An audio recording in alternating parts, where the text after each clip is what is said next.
हा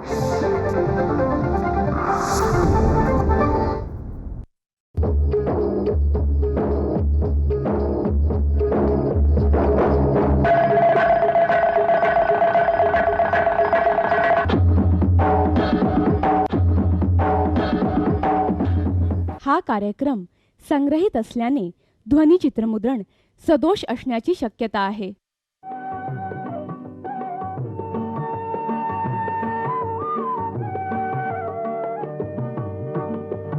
श्रावणात घननिळा बरसला कादे हासियाला खाऊ मी चंचल होऊन आले.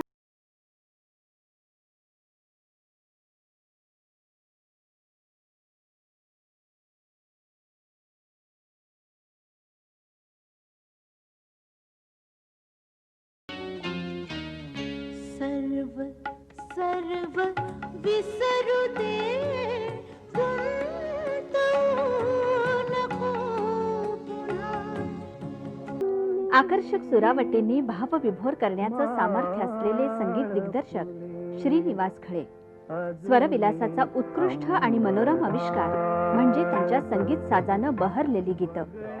त्यांनी स्वरबद्ध केलेल्या अनेक अविस्मरणीय गीतांनी गेली 4 दशकं रसिकांना मोहित केलंय. बडोदा हे जन्मगाव असलेल्या या संगीतकाराच्या सुरेल वाटचालीचा प्रारंभ झाला तो चपखलपणे सुरावटीत जडवलेल्या या गीतानं.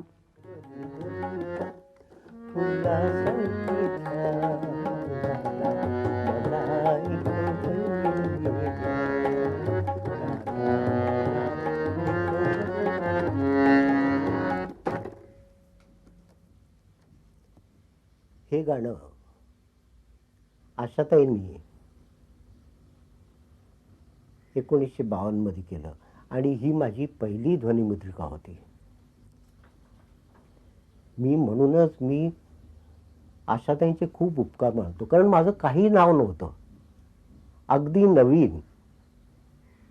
त्यापूर्वी मी काम केलं होतं पण ते रेडिओवर केलं होतं, पण HMBची ध्वनिमुद्रिका ही पहिलीच होती आणि त्यांना गाणी आवडली म्हणून त्यांनी मला ताबडतोब सांगितलं की मी ही गाणी करते म्हणून मी नेहमी म्हणतो की माझ्या संगीताचा म्हणजे लाईट म्युझिकचा जो पाया कोणी मजबूत केला असेल तर तो आशाताईंनी केला.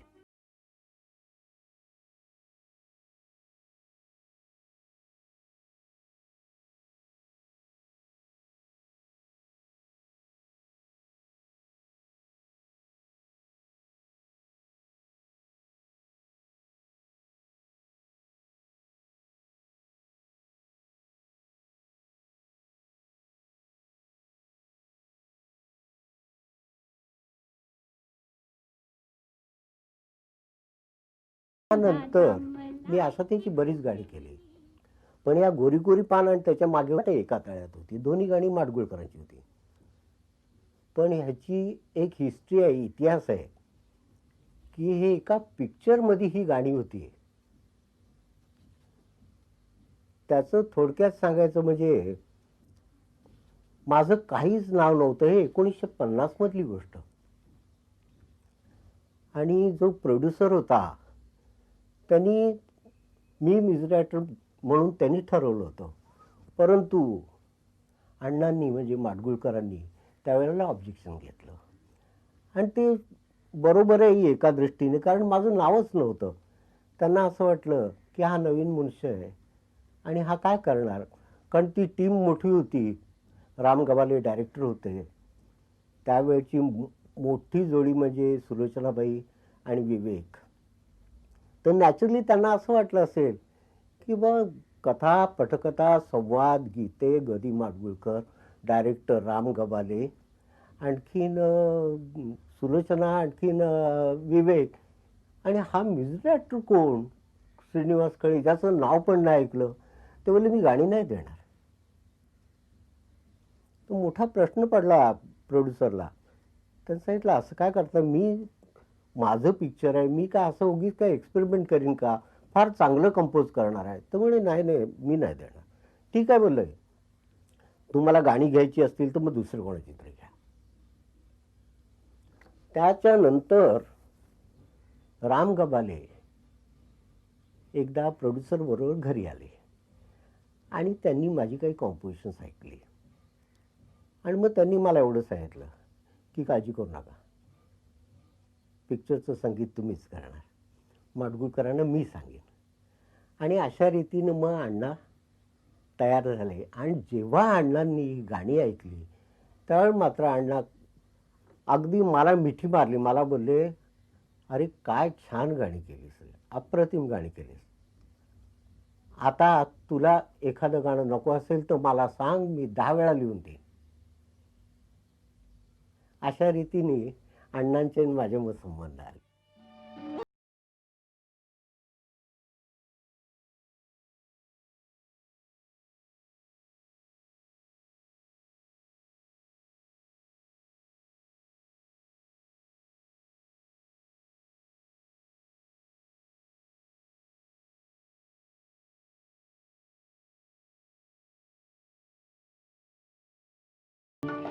शास्त्रोक्त संगीताचं शिक्षण बडोद्यात, जे आता हुसेन खासाहेब आणि फय्याज खासाहेबांचे शिष्य होते, मधुसूदन जोशी, त्यांच्याकडे मी शिकलो.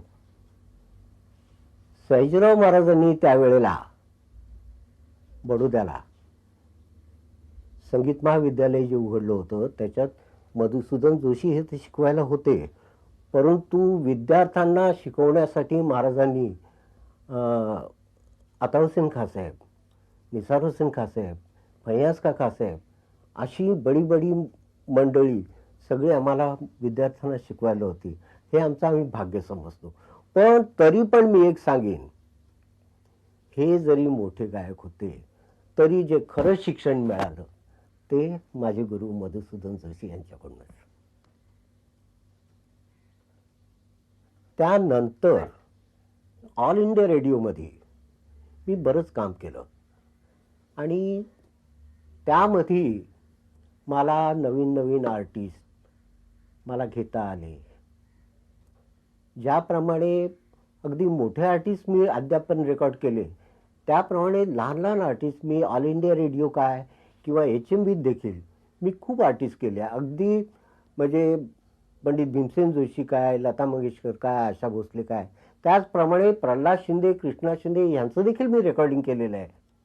1963-64 पासून मी खळे नाईटला सुरुवात केली. त्या अगोदरची एक तुम्हाला गोष्ट सांगतो की जशी कुंदा बोकील ही त्या काळातली एक फार चांगली गायिका, जी माझ्या खळे नाईटमध्ये सतत म्हणजे जवळजवळ 14-15 खळे नाईट झाल्या त्याच्यात असायची. कुंदा बोकीलचं देखील मी HMVत रेकॉर्डिंग केलं होतं. तुम्हाला एक गंगाधर मांबऱ्यांनी लिहिलेलं गाणं तुम्हाला ऐकवतो.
तुला शोधिता कृष्ण अंधारा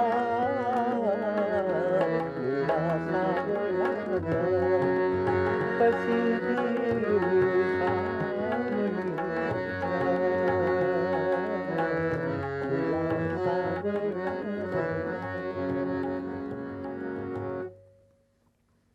हे कुंदा बोकीलचं HMVला मी केलेलं गाणं. त्यानंतर ऑल इंडिया रेडिओमध्ये भावसरगम हा कार्यक्रम चालू होता. तेव्हा एकदा पाडगावकर माझ्याकडे आले.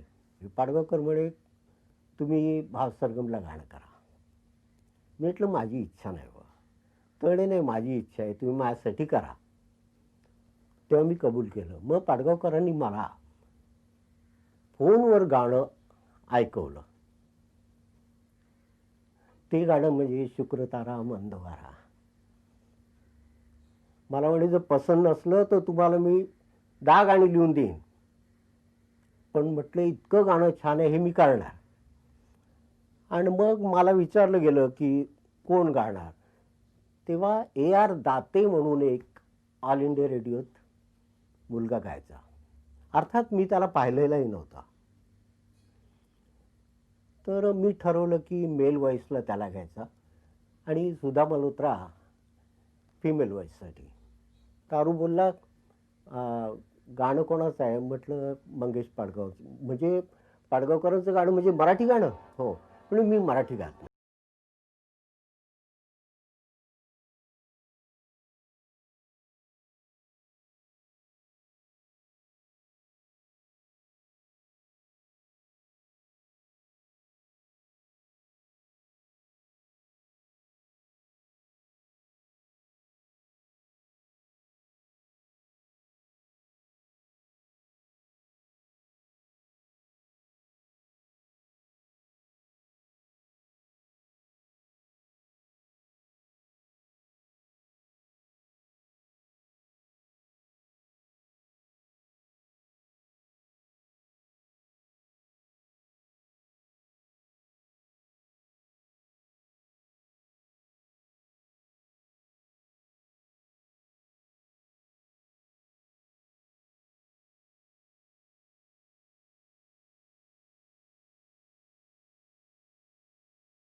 म्हटलं तरी 5-6 पिक्चर्स आली त्या काळामध्ये.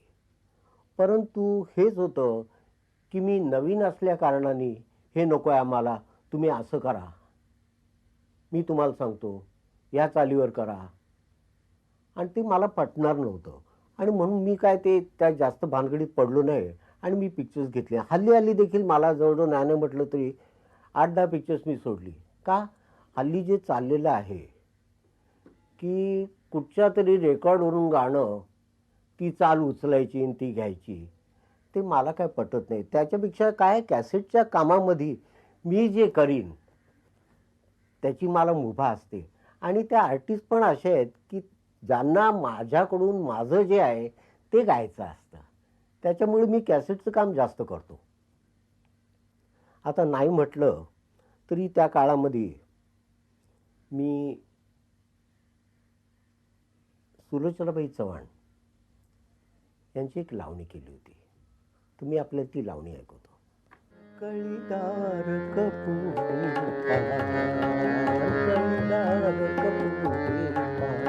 कोवळ छान केशरी कळीदार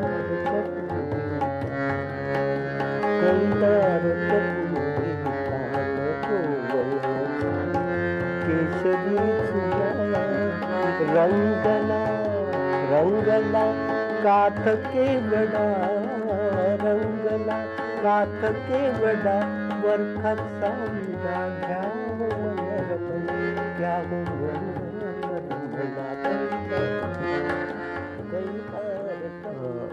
गुरुदत्त प्रोडक्शनचं जिव्हाळा पिक्चर मी केलं, ज्याची गाणी अण्णांनी लिहिली होती. त्यात एक गाणं दीदी गायलं होतं, म्हणजे लता मंगेशकर गायल्या होत्या. या चिमण्यानो परत फिरा रे घराकडे आपल्या जाहल्या 3 बरेच मागे होते पुस्तक काढण्याचं, पण मी त्या गोष्टीला मान्यता दिली नाही.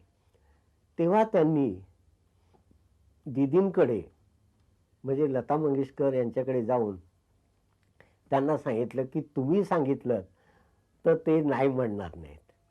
तेव्हा मला दीदींनी फोन करून बोलवलं आणि मला विचारलं, तुम्ही म्हटलं नाही का मला का माझं असं करायचं का? अहो माझ्यापेक्षा कितीतरी मोठी मोठी माणसं आहेत.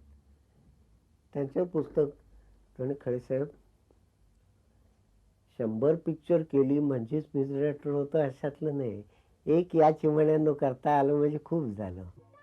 आणि जेव्हा त्यांना ते गाणं ऐकवलं त्यांनी 1 वेळा 2 वेळा नाही 11 वेळा माझ्या तोंडून ते गाणं ऐकलं.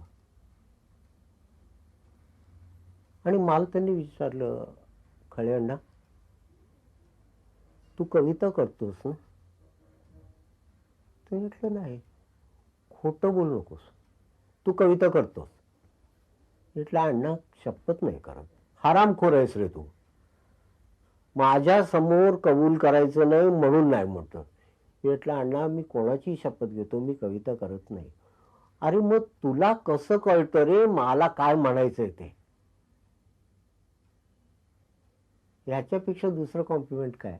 तसंच पाडगावकरांचं. पाडगावकर हे माझे फार जवळचेच नाही आहेत, पण काही लोकांचा असा गैरसमज आहे की मी त्यांचा मित्र असल्यामुळे जास्त गाणी करतोय. हां, आता काय सांगायचं, ते लिहितात चांगलं त्याला मी तरी काय करू बाबा. आणि म्हणून मला करावं असं वाटतं. आता श्रावणात घननिळा बरसला या गोष्टीची एक तुम्हाला आठवण सांगतो. मी त्यावेळेला राहत होतो चेंबूरला आणि त्यावेळेला पाडगावकर देखील ऑल इंडिया रेडिओत नोकरीला होते. तर पाडगावकर कोळीवाड्याला बसायचे आणि मी चेंबूरहून, आणि मग एकाच ट्रेनने आम्ही रेडिओवर जायचे. एकदा गाडीत त्यांनी मला एक मुखडा सांगितला. श्रावणात घननिळा बरसला रिमझिम रेशीम धारा उलगडला झाडातून अवचित हिरवा मोर पिसारा. कसा काय वाटतो? मग फार अप्रतिम आहे. पुढे काय? तेवढे पुढे लिहिलेलं नाही. म्हटलं हा द्या मला. मग त्यांनी मला तो मुखडा दिला आणि मी व्हीटीला येईपर्यंत तो माझा मुखडा तयार झाला. मी म्हटलं मुखडा तयार झाला काय म्हणतो? हो. मी म्हटलं रेडिओवर गेल्यावर ऐकवतो. आणि त्यानंतर त्यांनी असे अंतरे मला देत गेले आणि ते मी बसवत गेलो. आणि आता तुम्हाला माहितीच आहे की ते गाणं किती चांगलं झालं. आणि हे लता मंगेशकर गायल्यामुळे त्याला जी काय मजा आली ते काय आता सांगायचं नाही.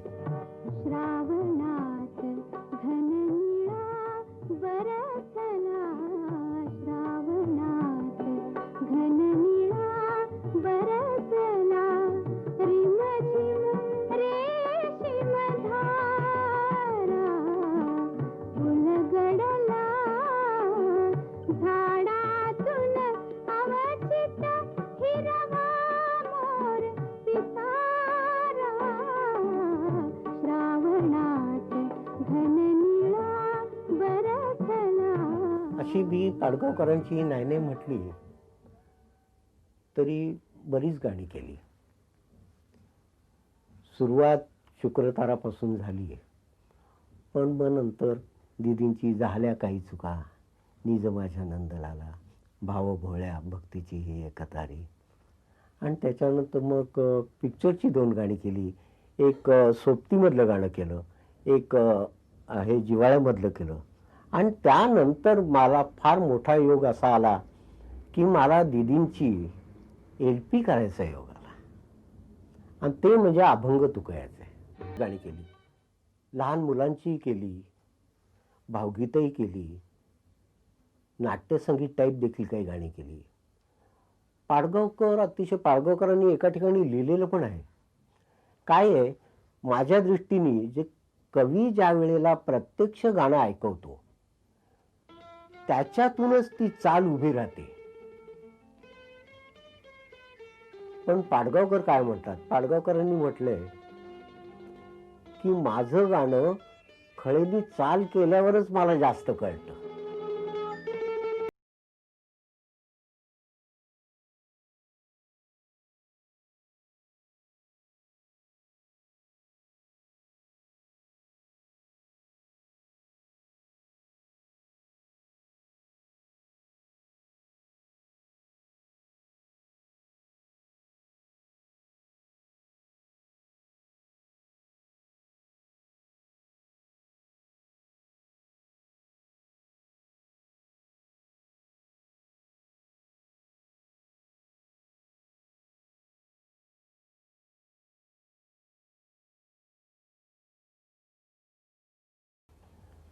परंतु मला सांगायला आनंद वाटतो की मी एकंदरीत जवळजवळ सगळे प्रकार हाताळलेत.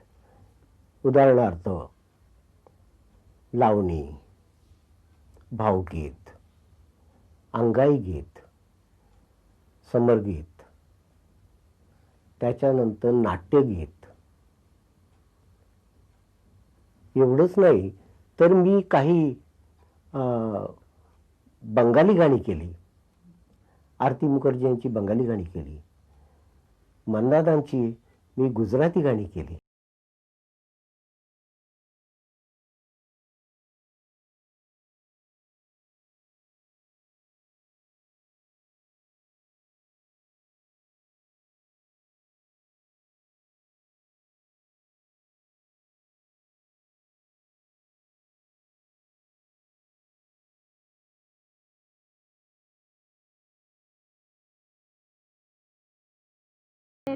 वनचर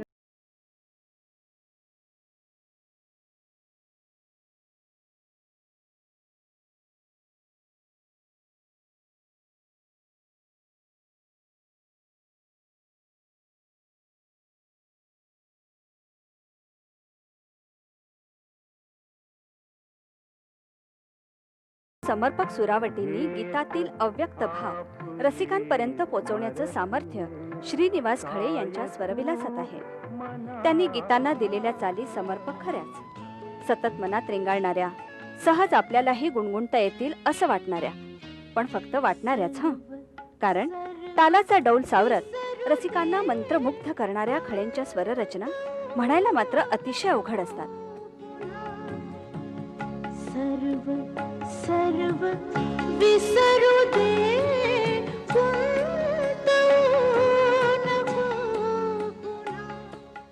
काही लोकांचं म्हणणं असं असतं की चाल मी करतो.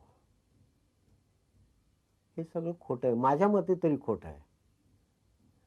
चाल करायची नसते, ती होते. राजस सुकुमार मदनाचा पुतळा, राजस सुकुमार मदनाचा पुतळा, राजस सुकुमार मदनाचा पुतळा, रवी शशिकळा तो बलिया, राजस सुकुमार मदनाचा पुतळा, राजस सुकुमार मदनाचा पुतळा, राजस सुकुमार मदनाचा पुतळा.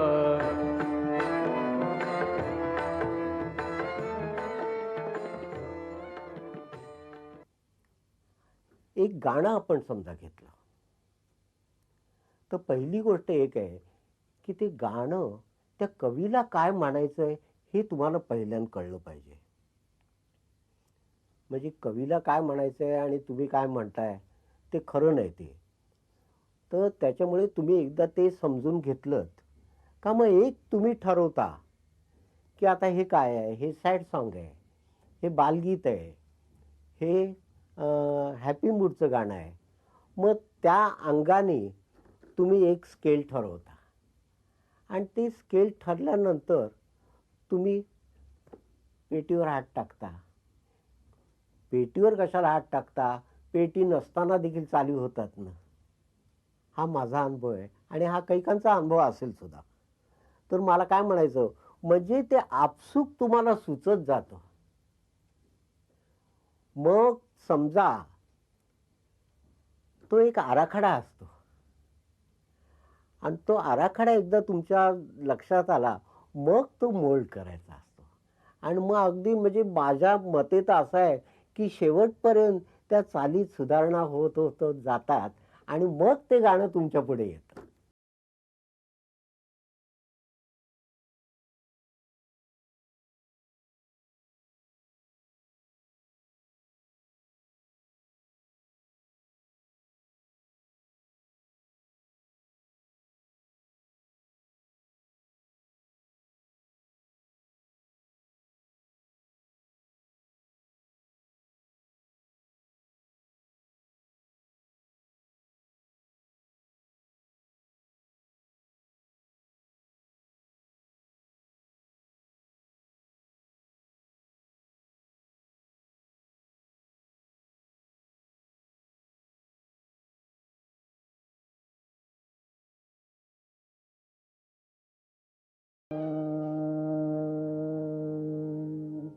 धरिला वृथा छंद धरिला, वृथा छंद धरिला, वृथा छंद धरिला, वृथा छंद नवतेच जर फूल नवतेच जर फूल कोठून मकरंद धरिला, वृथा छंद धरिला.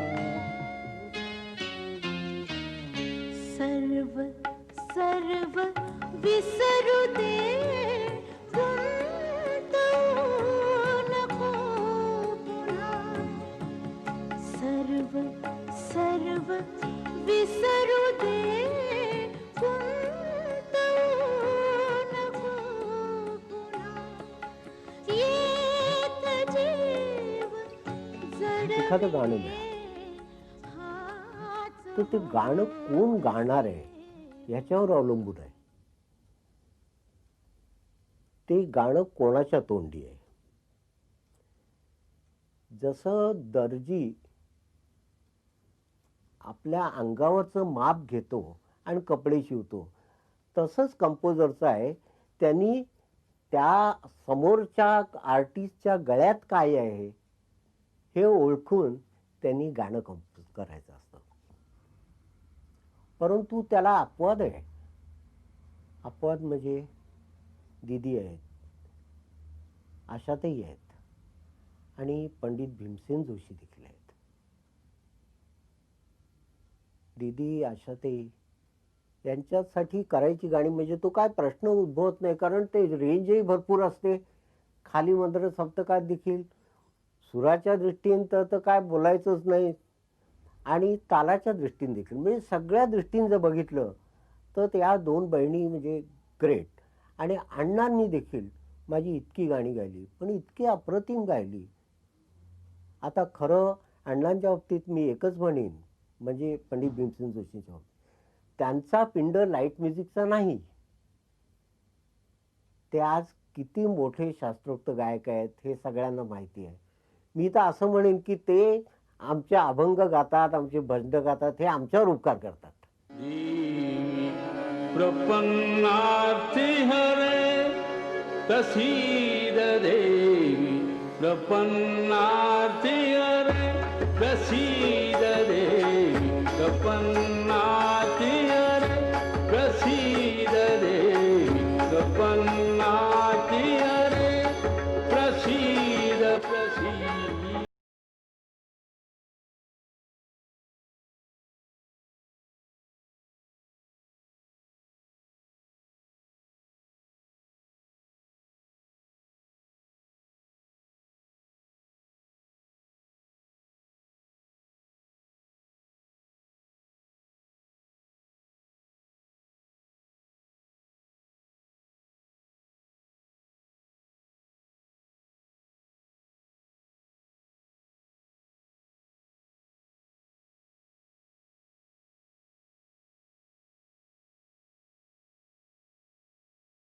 हिंदी ही गाणी जशी मी केली तशी मन्ना डे हे माझी मराठी तर गायलेले आहेतच, पण त्याच्याशिवाय गुजराती गाणी पण गायली. आरती मुखर्जी ह्या बंगाली गाणी गायले माझी. आता बंगाली गाणी मी केली, आता मला काय बंगाली समजतं? तेव्हा हा जेव्हा प्रश्न निघाला, मला सांगितलं की त्यांची इच्छा आहे तुम्ही बंगाली गाणी करावी. तर मी त्यांना प्रथम म्हटलं, मला बंगाली काही येत नाही, मी काय करणार? तो बोले नाही, मैं गाना चाहती हूँ. मग शेवटी असं ठरलं, त्यांनी मला सांगितलं की आप धून बनाइए, उसके ऊपर लिखवाएंगे. ते मी माझ्या आयुष्यात असं कधी केलेलंच नाही आहे. असं करणं चांगलं का वाईट ते मी काय म्हणत नाही, पण मी या बाबतीत असं म्हणतो की आधी चाल करणं आणि मग त्याच्यावर शब्द टाकणं. म्हणजे खरं सांगायचं म्हणजे एखादं झबलं बाजारातून विकत आणून आणि मग त्या मापाचं पोर शोधत बसणं, त्यातला प्रकार आहे हा, जो मला कधीच पटला नाही. तर ठीक आहे, मी त्यांना सांगितलं, म्हटलं बाबा मैं ऐसा तो कभी करता ही नहीं. तो बोले, मैंने कहा आप लिखवा लीजिए ना गाने और आप मुझे समझाइए. मग त्यांनी त्या कवींनाच आणलं आणि मग त्यांच्याकडून मी मराठीमध्ये प्रत्येक गाणं लिहून घेतलं. ते कसं की पहिली ओळ बंगालीमध्ये, नंतर प्रत्येक शब्दाचा अर्थ दुसऱ्या ओळीत, तिसऱ्या ओळीत त्या ओळीत कवीला काय म्हणायचं, असं करत करत मग प्रत्येक अंतरे, अशा दृष्टीने सगळं मी ते गाणं कंपोज केलं. कारण काय, मी पहिल्यांदा सांगितलं की शब्दाला पहिलं प्राधान्य आहे. संगीतात जर लाईट म्युझिकमध्ये काय असेल तर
अशी चाल करताना त्याची खबरदारी एवढीच घ्यायची की मराठी सारखं होऊ नये, हे हिंदी सारखं होऊ नये, कुठेतरी निदान बंगाली गाण्यासारखं व्हावं. आणि तसा प्रयत्न केला आणि ईश्वराच्या कृपेने तो सक्सेसफुल झाला. सक्सेसफुल म्हणजे मला एकदा सलील चौधरी भेटले. ही रेकॉर्ड दुर्गा पूजेमध्ये जेव्हा रिलीज झाली, त्याच्यानंतर बऱ्याच महिन्यानंतर सलीलदा मला भेटले. अरे बोले, क्या खले साहब, आरती के गाने किए. बोले, कलकत्ता में क्या बोलते मालूम है? हाँ. बोले, श्रीनिवास मुखर्जी है. म्हणजे सलीलदार सारख्यांनी आपल्या पाठीवर हात मारावा, यात मला आनंद आहे. काही लोक मला असं म्हणतात की काय खळेसाहेब, तुम्ही फार अवघड चाले करता. आणि ते काय होतं, त्याच्यामुळे ती लोकप्रिय होत नाहीत. तर पहिली गोष्ट म्हणजे अवघड चाली करत नाहीत, त्या होतात. दुसरी गोष्ट, लोकप्रियतेची व्याख्या प्रत्येकाची वेगळी असू शकते. एक लोकप्रियता म्हणजे अशी की झटकन पॉप्युलर आणि पटकन मरण. 4-6 महिन्यात ते गाणं संपतं. त्याच्यानंतर ते ऐकावंसं देखील वाटत नाही. तर अशी काही गाणी असतात. माझ्या मते असं आहे की निदान माझं गाणं माझ्यानंतर निदान 100 वर्ष तरी चालावं. ते खरं लोकप्रिय आहे.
भास्कर शेरे यांनी माझ्यावर एक पुस्तक काढलं ज्याचं नाव होतं श्रीनिवास खळे एक संकलन. आणि त्याची प्रस्तावना होती पु ल देशपांडे. आणि दिदींपासून त्याच्यात जवळजवळ 35 लेख होते. पाडगावकर होते, अशोक रानडे होते, शन्ना नवरे होते, इतर बरेच लोक होते. या लोकांनी सगळ्यांनी माझ्यावर लिहिलं होतं. त्यानंतर 1978 साली इंटरनॅशनल हूज हू लंडन इथून मला एक लेटर आलं की तुमची बायोग्राफी छापायचे, तेव्हा फॉर्म पाठवतोय, तो भरून पाठवा मग. आणि मी तो पाठवला. तेव्हा 78 मध्ये माझी इंटरनॅशनल हूज हू लंडनमध्ये ऑटोबायोग्राफी छापून आली. त्यानंतर 88 मध्ये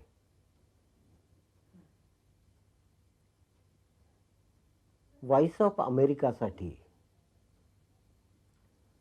माझी मुलाखत घेतली गेली आणि ती तिथून ब्रॉडकास्ट झाली.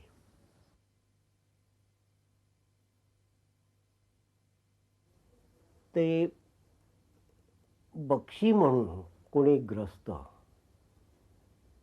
म्हणजे माझे चाहते कोणी परदेशात देखील असतील अशी कल्पनाही नव्हती. तर ते म्हणजे खरं म्हणजे ते पंजाबी परंतु गाणं समजणारा मनुष्य. त्यांनी माझी खूप गाणी ऐकलेली, विशेषतः अभंग तुकयाचे हे अतिशय त्यांचं आवडतं. आणि त्याच्यासाठी ते इथे आले, मला भेटले, माझ्या घरी सगळं तो इंटरव्ह्यू घेतला गेला.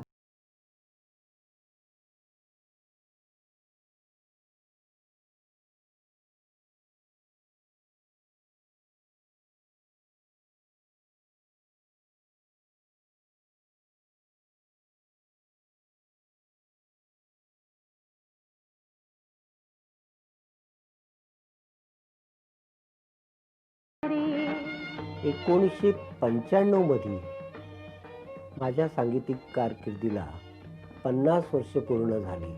म्हणून हृदय आर्ट्सतर्फे नौशाद साहेबांच्या हस्ते मला गोल्ड डिस्क प्रदान करण्यात आली. मला तशी पारितोषिकं काय जास्त मिळाली नाहीत. माझ्या आयुष्यातला मोठातला मोठा पुरस्कार म्हणजे लता मंगेशकर पुरस्कार. ह्याचा मला खूप अभिमान वाटतो की आज दीदींच्या नावाने जो काय महाराष्ट्र शासनाने मला पुरस्कार दिला तो खरा पुरस्कार असं मी समजतो. बरसत बरसत वाले, घन बरसत बरसत वाले, घन बरसत बरसत वाले, घन बरसत बरसत मी अद्यापपर्यंत नाही म्हटलं तरी 81 आर्टिस्ट केले. कवी, संत, पोएट धरले तर जवळजवळ 116 कवी केलेले आहेत.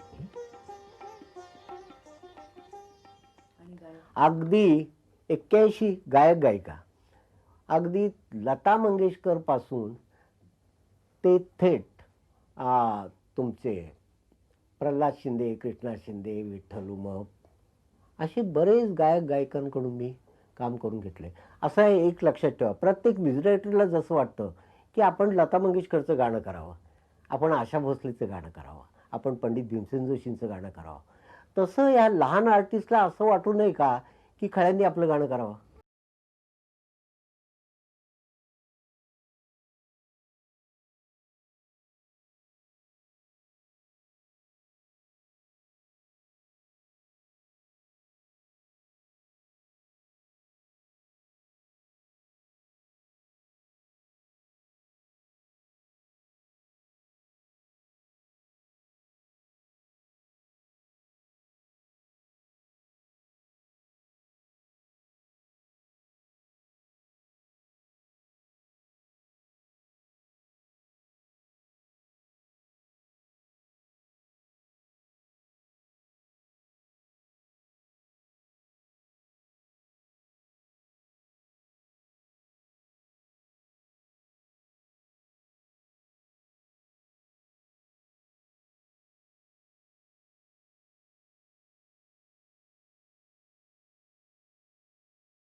कवी त्या कवितेला चाल लावतो, त्यानंतर त्या गायकाला किंवा गायिकेला ते गाणं बसवतो, त्यानंतर म्युझिशियन कडून ते रेकॉर्ड करून घेणं गायक किंवा गायिकेबरोबर, आणि ते नंतर ते रेकॉर्डिंग चांगलं व्हायला पाहिजे.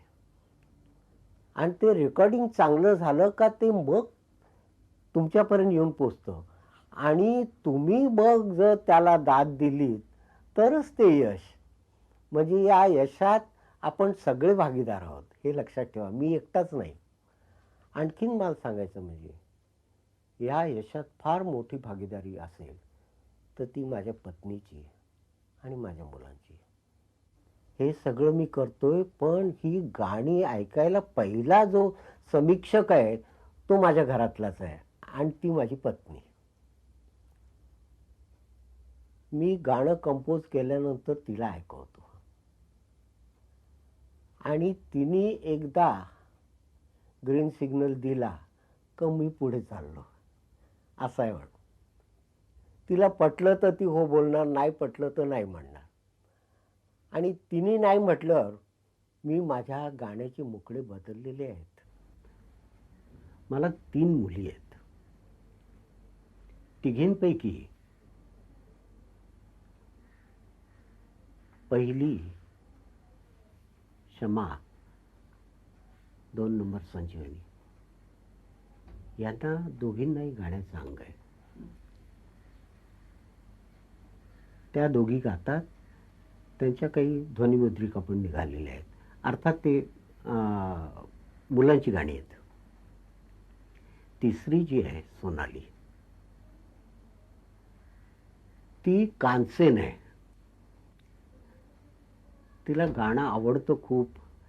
काय गाणं चांगलं कुठचं गाणं आहे, वाईट कुठचं गाणं आहे एवढं समजतोय हे पुष्कळ झालं मी म्हणतो. आणि तिला आवड आहे, ती ड्रॉइंगची आवड आहे. आणखीन मला सांगायला एक आनंद वाटतो की एक अशी मी रेकॉर्ड केलेली, जे ऐतिहासिक रेकॉर्ड म्हणू आपण, की पंडितजी आणि लताबाई दीदी ह्या दोघांनी मिळून गायलेली. दोघांनी म्हणजे काय, त्याच्यात सोलो तर आहेतच त्या दोघांची, परंतु नवल असं की त्याच्यात 4 ड्युएट्स आहेत.